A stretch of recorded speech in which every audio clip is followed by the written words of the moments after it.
It has been an unimaginable year, a year marked by challenges and disappointment, heartbreak and setbacks.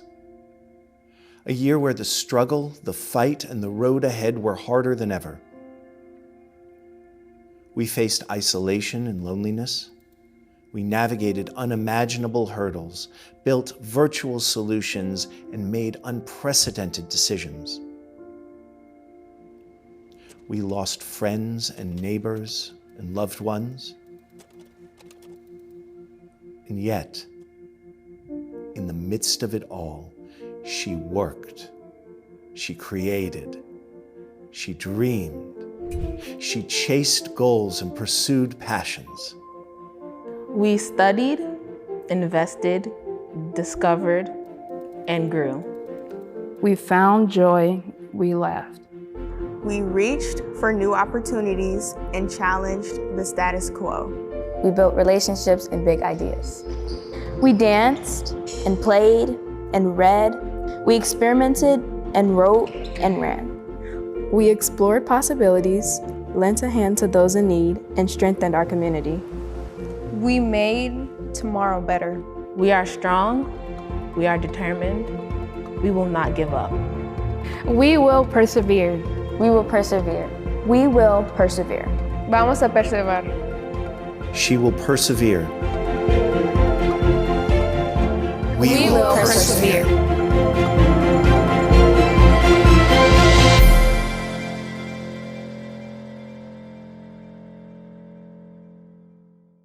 Good evening, everyone, and welcome to Josephinum Academy's annual Scholarship Gala. My name is Nicole Kaywell, and tonight I have the great privilege of serving as your MC and auctioneer. It is such an honor for me to serve as a voice for this incredible school and to shine a light on current and former students who are living the truest expression of themselves and making their communities stronger in the process. Tonight, you will hear stories of strength and perseverance and have the opportunity to support the next generation of change makers. Thank you all for the love and support you show Josephinum throughout the year. And thank you so much for that love and support tonight. I promise you we could feel that energy here on campus, and we send it back to all of you.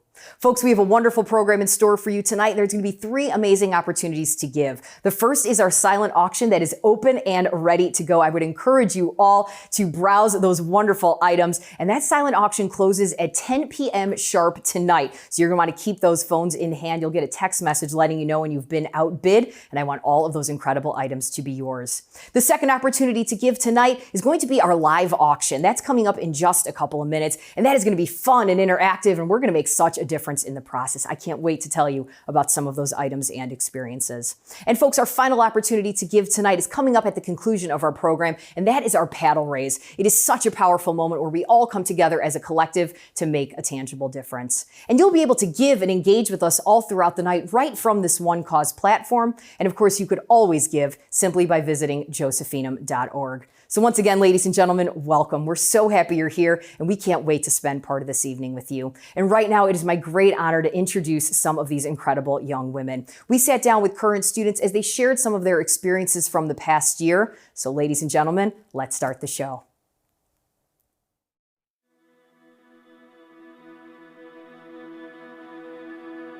"2020 was a very chaotic year for a lot of people, and there was a lot of issues within like social justice, a lot of movements happening, and there was also the pandemic to keep in mind, which I know was a stress for a lot of people. It was kind of hard adapting to being virtual, not getting as much academic attention as you would if you were in class. There'd be a lot of technical difficulties, a lot of not being able to submit your stuff on time because of internet problems, and just not having access to as many resources as you would have if you were in person. Being online was really hard for me. I was diagnosed with ADHD, so it was never that hard in class, but when it came to being online, it was super hard to focus. Last year was really difficult, mentally for me, because I couldn't go to therapy because of the pandemic. But I think the school did the best they could, and we did a lot of things that made us comfortable with each other around class. They provided a lot of resources and support, and they also had the stress and anxiety management group on Tuesdays, which I really appreciated because that really helped provide me with a lot of coping skills. When I had COVID, it was even more harder because I actually experienced it. I lost my smell, I lost my taste, I could barely breathe, all types of stuff. It was really hard for me to keep my grades up and for me to be like really motivated and into school. So I have a big family. I live with 7 other people. So, and then one of my sisters, she's in kindergarten and she had to do online school in kindergarten. We were trying not to like talk over each other or make sure we were staying quiet so that we could respect each other's individual spaces. And then also my mom works, but she has an online job too. So we were just all trying to navigate each other's schedule. It's been hard because I'm a very social person, a person who likes to talk to everyone and be extroverted. And I couldn't do that because I couldn't see my friends, see my teachers, and it was harder to connect with them. I talked to my counselor a lot, and I got a lot better with being online. And I made a lot of good connections with my teachers and my counselor especially. What were some of the bright spots about being home? Oh, my favorite. Wait, can I think about this? Yes, think about I need a second. Yes. So I got to spend more time with my cat. I think spending more time with my dog. Oh, his name is Q-Tip. I live on the south side, so it's really it's a long process getting on multiple buses and stuff like that. Probably like an hour and 45 minutes, 2 hours if traffic is bad. So I didn't have to do that. Oh, I got to sleep a lot. There was one time where I went to sleep at like 9 o'clock. And I was 6 the next day? Yes, PM. I mean, we was in the house for like, what, a year and a half, so it kind of matured me a lot, and I grew up like that. I got to spend a lot more time with my family, especially my brothers. I got to just be comfortable with myself and learn more about myself and everything. But now that we're in person and I'm able to experience my first year of high school with all of the academic support I need, it's fun, really fun.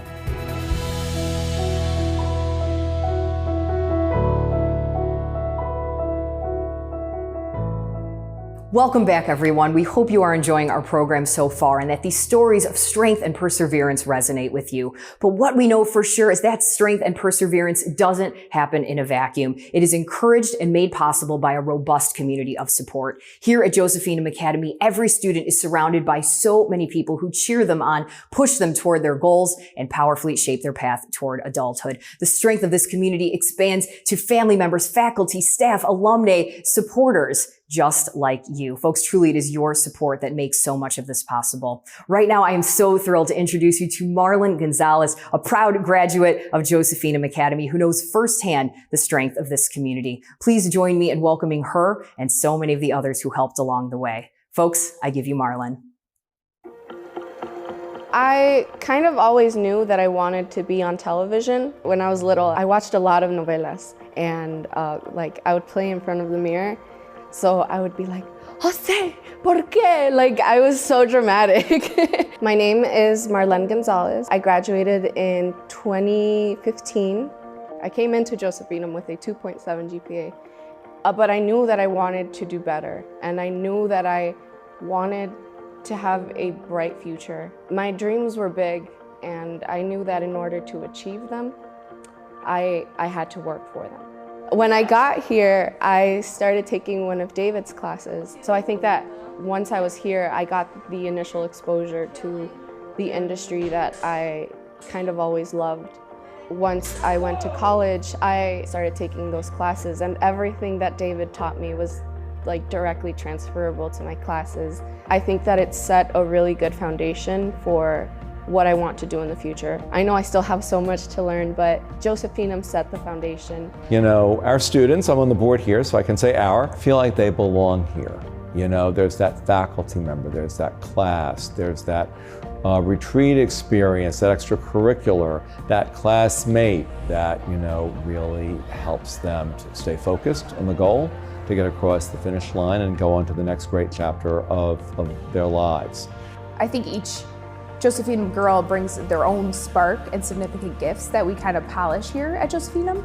We really want to strengthen their voices, strengthen their confidence, so they can be the visionaries, the change makers that our community needs for the future. I love the fact that the Joe is reaching out to so many neighborhoods in the Chicagoland area, and as a banker at Wintrust, I love the fact that we know so many good missions in town and so many good people doing it. So I love my job for that reason, because not only do I see that good work being done, but I get to know all the good people that are in those trenches, adding value to our Chicagoland community. I think that an all-women's education just empowers women.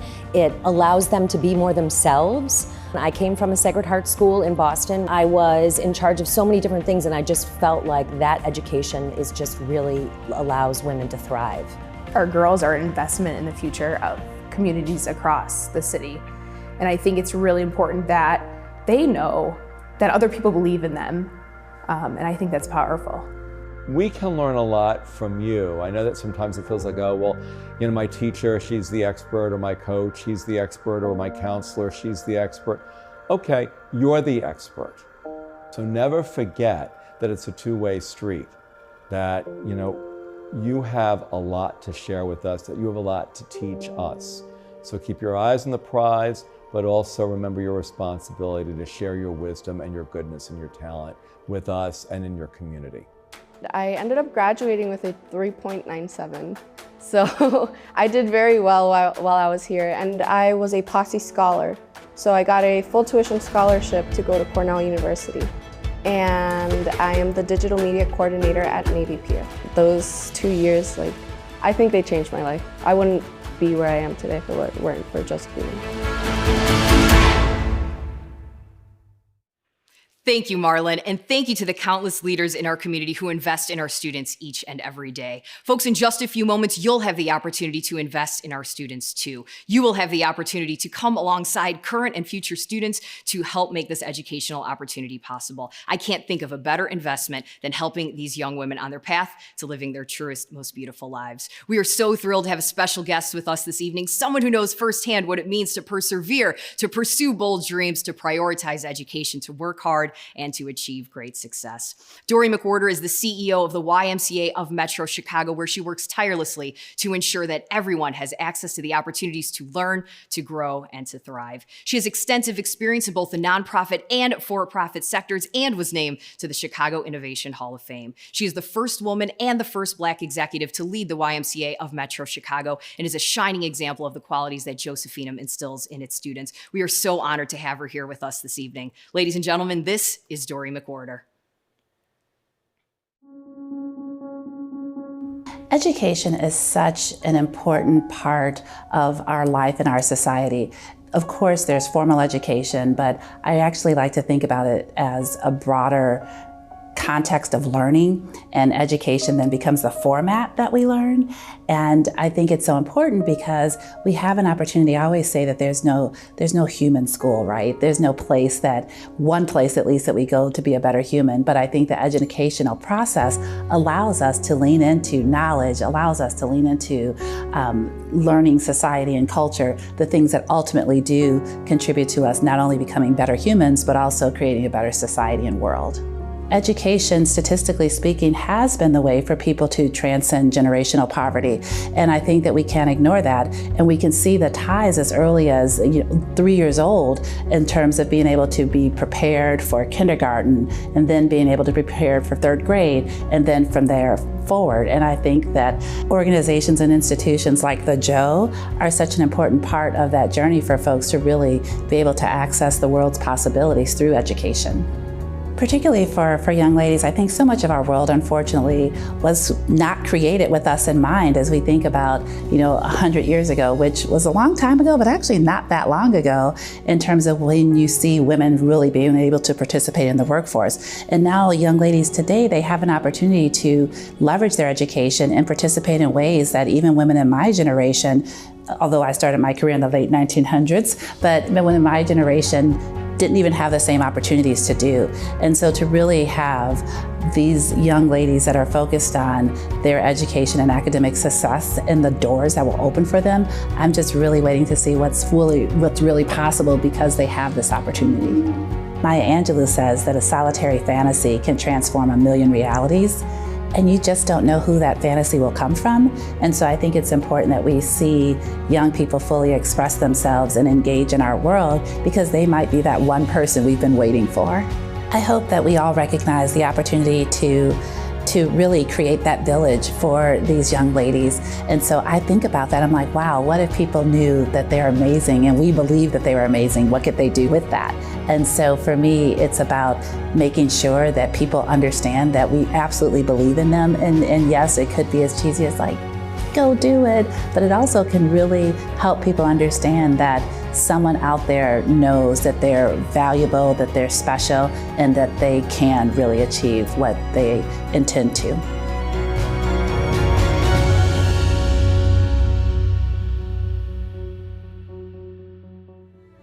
In the future, I want to go into psychology. I want to be a children's psychologist. I want to have my own place and my own business. I've always had a passion about learning about people. I really like forensic science. I want to become a lawyer too, so criminal justice. I think getting better mental health resources for everyone, because I don't like the stigma that is placed on everything. And I feel like a lot of people could have better lives if they really took the time to take care of themselves. If I was able to have that for people, I feel like it would be a lot easier, because a lot of people don't have access to these tools, or they're not aware that they're there for them to use them, or there's just, again, the negative stigma around mental health that's like, well, therapy is for crazy people, or so, like, that type of thing. The gender pay gap, the average woman gets 83 cents on the man's dollar, and that's a lot when you add it up. Many women are seen as unimportant, and going to an all-girls school, it is vital for the world to see that we're not unimportant. We have a voice, we can create change, we make the world go round. Literally, what would the world be without women? It would cease to exist, and people need to see that. I feel like I wanna major in like maybe chemistry or physics, but I wanna do history too. I want to be an immigration lawyer. Well, because I feel like there's a lot of single-sided stories for certain ethnicities and communities, race, and it's just not fair that people are being discriminated against because of who they are and where they come from and what their race is. It can be really graphic and hurtful towards some people, and I feel like there's not enough people representing them. Trinity in Texas, or Loyola or DePaul here. The ratio from students to teacher, it's like I get to be able to like ask more questions and not be afraid. I'm leaning towards art or science because I'm great in both of those. But I'm leaning toward art more as like becoming like an architect or something. Architect. I can't say that word. I want to become a speech pathologist, and I want to own my own daycare. I'm looking at HBCUs, and I just want to go off to college and live my very best life. Hi, this is Ben Ivory, and on behalf of the Board of Directors and the entire Josephinum community, thank you so much. Thank you. Thank you. Thank you. Thank you. Thank you.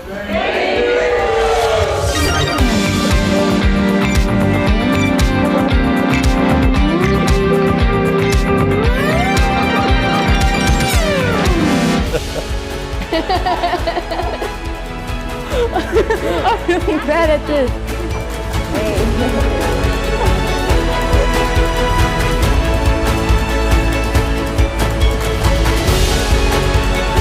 Because of people like you, I persevered.